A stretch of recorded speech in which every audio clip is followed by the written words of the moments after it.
Hi, Doug. Firstly, I'd like to thank you for taking part in this call. Oh, it's my pleasure. Thanks for having me. If I can just start, if you could introduce yourself and say a little bit about your background. I've been an NLP trainer since 1987. I started doing NLP back in 1985, so I'm getting a little long in the tooth here. Living here in New York City. I started back in 85 when I first took a Tony Robbins seminar and learned to walk on fire. Very cool.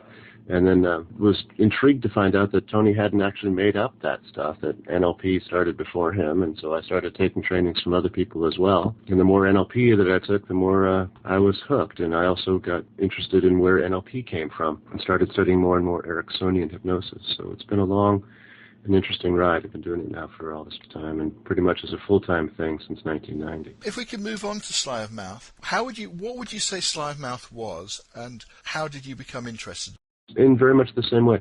Back in 1987, when I was becoming a master trainer for Tony Robbins, there was a fellow named Wyatt Woodsmall at one of his trainings that knew Sleight of Mouth, and everybody's going like, wow, that's cool. But the way Wyatt taught it, Wyatt was an amazing teacher in a variety of ways, but the way he taught Sleight of Mouth made it fascinating but totally impossible to learn. He just kind of went through all the patterns, and you're going like, oh my God, that's great, but nobody could duplicate it from there. So I went to the source. I went to Robert Dilts. I took a master practitioner training from Dilts in which Sleight of Mouth was part of it. And he taught it in a way that I could really get it. Then when I came back, I was determined to really master it because I saw the potential of it.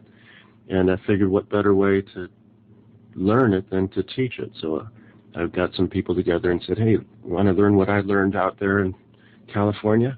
And they said, sure. So I taught my first Sleight of Mouth training back in 1988, I think it was. And if somebody asked you to describe what Sleigh of Mouth was, what would you say? I would say that it is a system for changing belief systems conversationally. I used to call the class that I taught, I used to call it elegant reframing. And I think that's a pretty good title for it, actually, because it helps a person to reframe an idea or a thought or belief in a very elegant way. Elegant meaning the shortest number of steps necessary.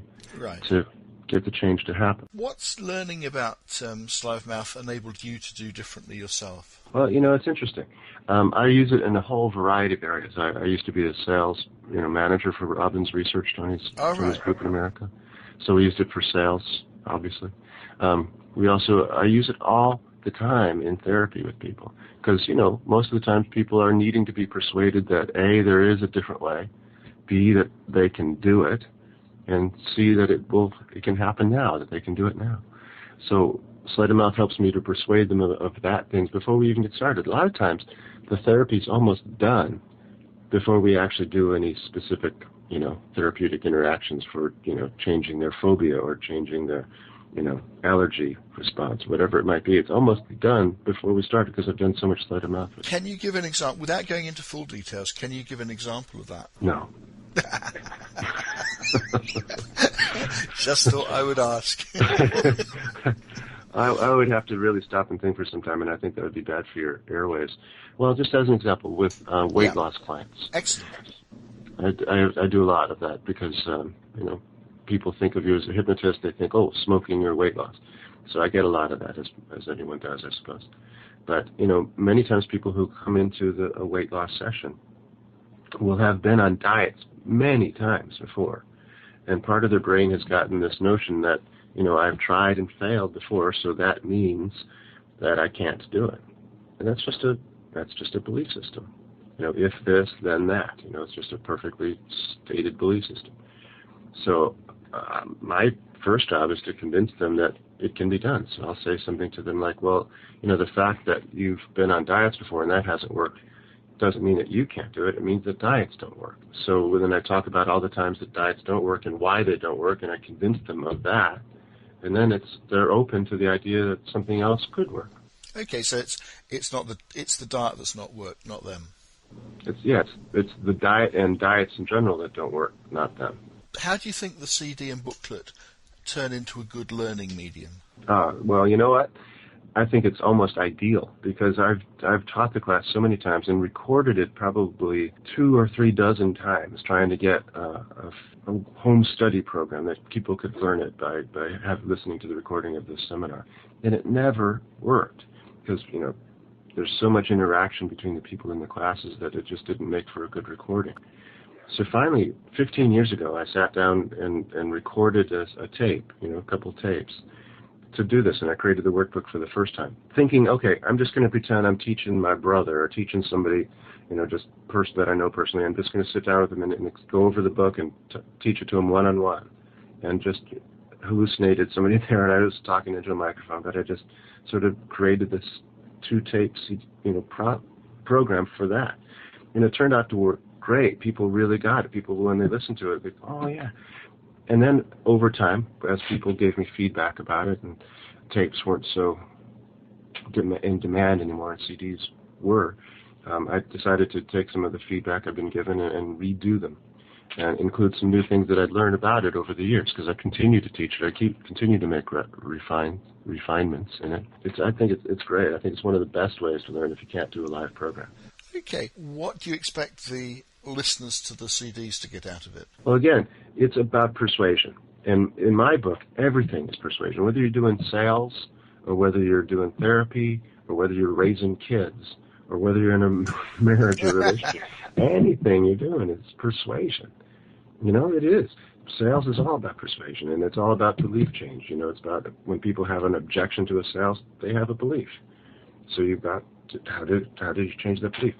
Sleight of Mouth is about noticing what the structure of the belief is, and so you can really define for yourself exactly what their belief is, and then how to interact with that in an effective way so that you can change it rapidly. Before I ask you for your contact details, so if anybody wanted to contact you, they could, is there anything else you'd like to say about Sleigh of Mouth, or anything else you'd like to say about what you do? Only that, I think Sleight of Mouth works best when it is, in a sense, a sincere thing. In other words, that you're really trying to help the other person, or that you're sincerely, in a sense, working with them.